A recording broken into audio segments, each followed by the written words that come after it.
Halløj! I denne film vil vi se på beregning af skibets tyngdepunkt ved hjælp af momentskema. Kendskab til placeringen af skibets samlede tyngdepunkt bruges til følgende. Skibets lodrette tyngdepunkt, kaldet for VCG eller Vertical Center of Gravity, bruges til kontrol af skibets stabilitet. Skibets langskibstyngdepunkt, kaldet for LCG eller Longitudinal Center of Gravity, bruges til beregning af trim og dybgang. Skibets tværskibstyngdepunkt, kaldet for TCG eller Transverse Center of Gravity, bruges til beregning af krængning. Til beregning af skibets tyngdepunkt bruges skibets koordinatsystem. De enkelte vægtes tyngdepunkt kan benævnes G1, G2 osv.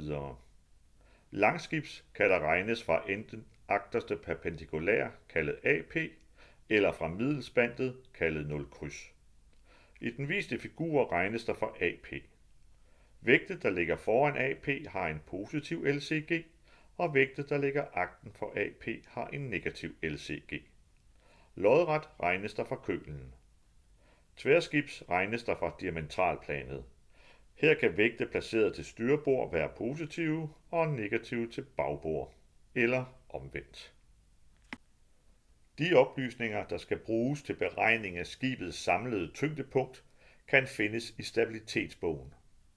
Oplysninger om det tomme skibs vægt og tyngdepunkt findes normalt forrest i stabilitetsbogen under generelle oplysninger. Oplysninger om de forskellige tankes tyngdepunkter findes i skibets tankplan/tanktabeller. Selvom en tank ikke er helt fyldt, regner vi normalt med tyngdepunktet for fuld tank. Oplysninger om lastrum findes i kapacitetsplanen. Endelig kan placeringen af vægte også opmåles i skibets kapacitetsplan eller tilsvarende skibstegninger. Som værktøj til beregning af skibets tyngdepunkt bruger vi et momentskema. I momentskemaet skriver vi de oplysninger, som vi kender, det vil sige størrelsen af de enkelte vægte og deres placering. Derefter ganger vi de enkelte vægte med deres placering, det vil sige for eksempel Q1 gange VCG1, og derved får vi vægtens lodrette moment. Og bagefter Q1 gange LCG1 og får vægtens langskibsmoment. Når det er gjort, lægger vi de enkelte vægte sammen og får skibets deplacement. Så lægger vi de lodrette momenter sammen og får MK, og de langskibsmomenter sammen og får MAP. Endelig beregnes VCG som MK delt med deplacementet og LCG som MAP delt med deplacementet. I det følgende er der nogle eksempler på brug af momentskema. Det vi vil se på er følgende.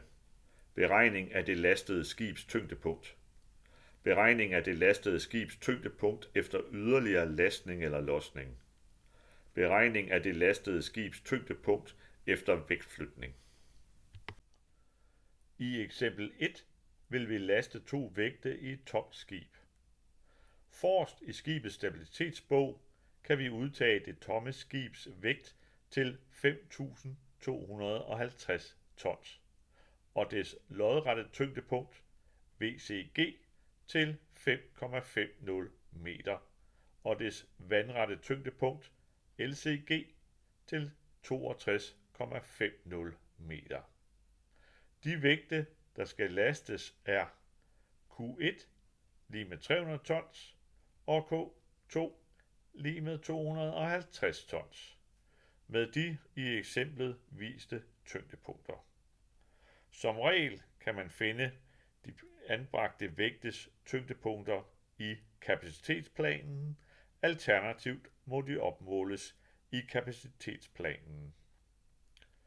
Vi vil nu bestemme skibets lodrette, det vil sige VCG, og vandrette, det vil sige LCG, tyngdepunkt efter lastningen.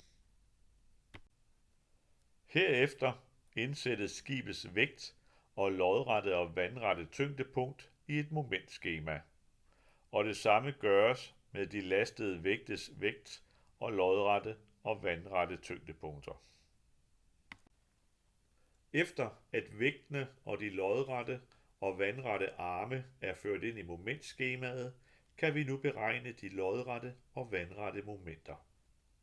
Vægtene ganges med de lodrette arme for at få de lodrette momenter, og ligeledes ganges vægtene med de vandrette arme for at få de vandrette momenter. Derefter lægges vægtene sammen, samt de lodrette og vandrette momenter. VCG fås derefter ved at dele det lodrette moment på 30.225 med deplacementet på 5.800, hvilket giver 5,21 meter. LCG fås ved at dele 357.337,5 med 5.800, hvilket giver en LCG på 61,61 meter. I eksempel 2 vil vi beregne skibets tyngdepunkt efter fyldning af samtlige ballasttanke på nær en enkelt, i dette tilfælde trimtanken. I eksemplet har vi et let skib med en vægt på 5.250 tons og et tyngdepunkt på 5,50 meter lodret og 62,50 meter vandret. Disse værdier skrives ind i momentskemaet. Da alle ballasttankene på nær trimtanken skal fyldes, er det nemmest at tage værdierne for total ballast, der er markeret med grønt, og føre dem over i momentskemaet. Husk, at volumen skal ganges med ballastvandets vægtfylde. Derefter tages værdierne fra trimtanken og føres over i momentskemaet. Husk, volumen skal ganges med vægtfylden. I momentskemaet er vægtene og deres tyngdepunkter sat ind. Eftersom vi fylder alle ballasttanke på nær trimtanken, skal vægten af ballast i denne tank trækkes fra. Det er derfor, at de 105 tons er med negativt fortegn. Derefter ganges vægte og arme for at få momenterne. Vægte, lodrette momenter og vandrette momenter lægges sammen. Og derefter deles det lodrette moment på 33.063 med deplacementet på 6.862, hvilket giver et lodret tyngdepunkt VCG på 4,82 meter. Det vandrette tyngdepunkt LCG fås ved at dele 408.983 med deplacementet på 6.862, hvilket giver 59,60 meter. I eksempel 3 ligger skibet i en kondition, der næsten svarer til et af de gennemregnede eksempler i skibets stabilitetsbog. Eneste forskel er en vægt 1, der ikke er med i det gennemregnede eksempel, samt en vægt 2 fra det gennemregnede eksempel, som ikke er ombord. Vi tager skibets deplacement og tyngdepunkt fra det gennemregnede eksempel og fører dem ind i momentskemaet. Derefter lastes den manglende vægt i momentskemaet, og den overskydende vægt losses. I momentskemaet er de forskellige vægte vist. Øverst resultatet af den gennemregnede kondition. Vægt 1 er vægten, som vi har yderligere ombord. Vægt 2 er vægten fra den gennemregnede kondition, som vi ikke har ombord, og som vi derfor fjerner. Og det er derfor, der står minus foran de 220 tons. Herefter beregnes deplacement, VCG og LCG, som tidligere vist. I eksempel 4 vil vi beregne skibets tyngdepunkt, efter at en vægt på 300 tons er flyttet fra VCG1 og LCG1 til VCG2 og LCG2.